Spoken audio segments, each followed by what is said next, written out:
मित्रांनो नमस्कार. आज मी वेंगुर्ला शिरोडा या ठिकाणी जात असताना वेंगुर्ला शिरोडा या रोडवर मला एक काका मासेमारी करताना भेटले.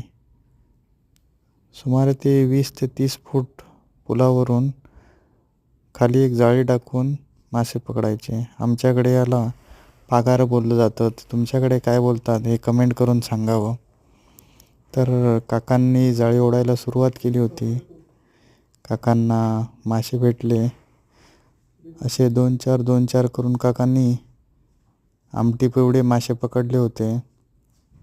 त्यानंतर एक अजब गजब तरीकेचा एक मासा भेटला की त्याला टच करताच तो फुग्यासारखा फुगू लागला होता.